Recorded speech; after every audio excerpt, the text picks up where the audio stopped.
actually support President Trump in 2020.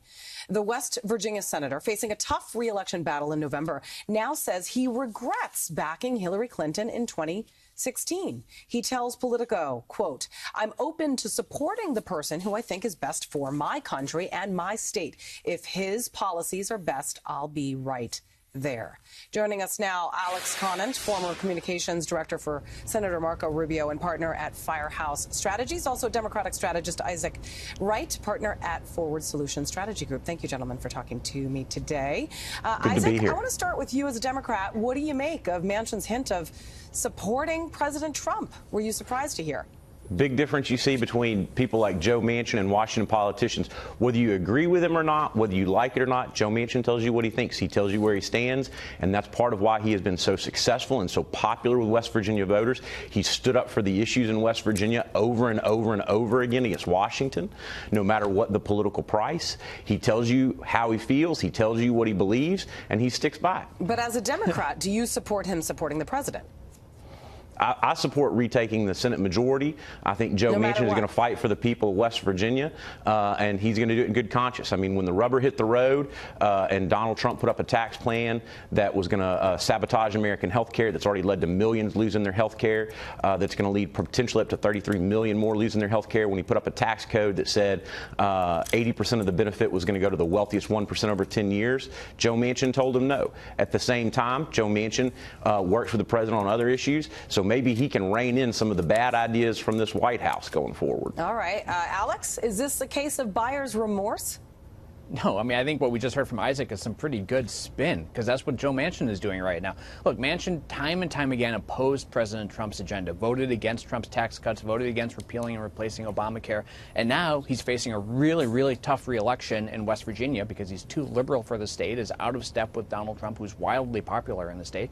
So now all of a sudden he's saying all these nice things about the president, saying he might even support the president in 2020. Right. Now, look, I would welcome Manchin's support. I think it would be a really big deal for Trump to have Democrats supporting him when he's running for re-election.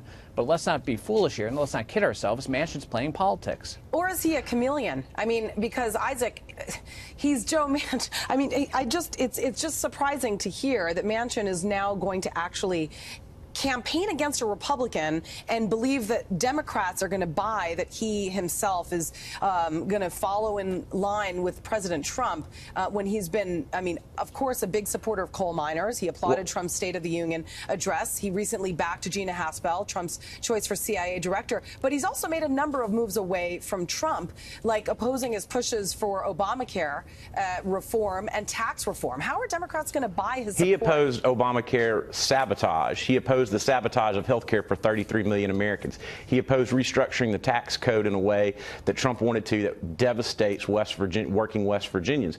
No, whether it's D or R, whatever the Washington punditry wants to say, Joe Manchin is going to stand up for the people of West Virginia. And in the end, that's going to count. That's what matters. And people are going to identify with that, not with a New Jersey lobbyist move to West Virginia to turn politician.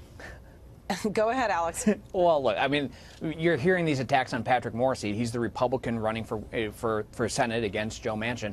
Very well respected in West Virginia, running a very strong campaign. I think it will actually win in November and help. He's very well respected by the opioid lobby.